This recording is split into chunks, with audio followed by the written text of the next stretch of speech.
Hidden in the Berlin crowds are Syrian witnesses and victims. More and more have one goal: to bring to trial members of the regime of Bashar al-Assad. Maryam Alalak lost the youngest of her 3 children. Ayam died in a Syrian jail, aged 25. There was a 13-year gap between him and his older brothers.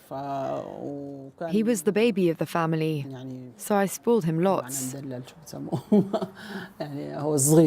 He was very disciplined at university, a great student, and he wanted to be a dentist. It took 2 years for Maryam to find out what happened to Ayam after he was arrested at university. He'd been beaten to death in prison. His cellmates tried to wake him up, but found they couldn't. One of them was a doctor.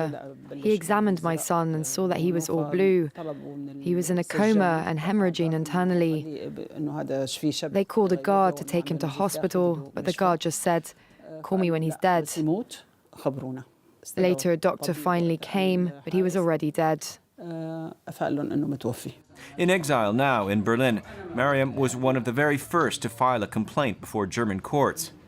Since then, witness upon witness has come forward.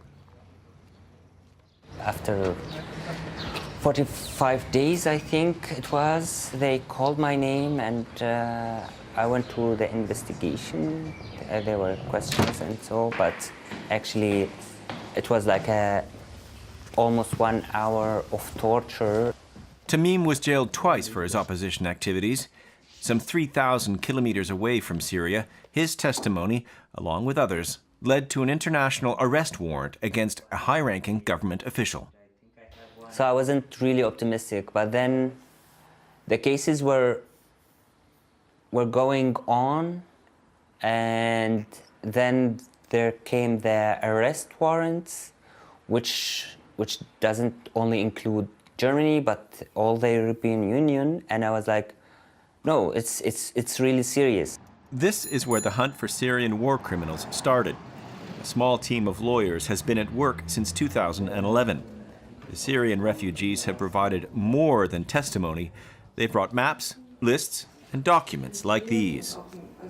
This one, dated 2011, details how the administration organized the repression in Syria. It describes how the interrogations will take place.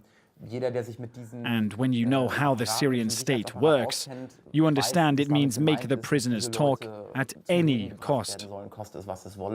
It's evidence that lets the lawyers at the NGO pursue suspects for crimes committed abroad. Germany applies the principle of universal jurisdiction more readily than any other country, say many. Germany wants to be exemplary here. It's the heritage of the Nuremberg trials, which of course laid the foundation of international criminal justice, but it's also the legacy of a difficult past. The NGO works with war crime specialists and Syrian lawyers. Ibrahim is in charge of thousands of pictures of bodies taken by a man known as Caesar. The Syrian police photographer defected and brought his gruesome collection with him. It's potentially proof for investigators hunting war criminals. Thanks to their work, 3 suspects have been arrested in France and Germany these past few weeks.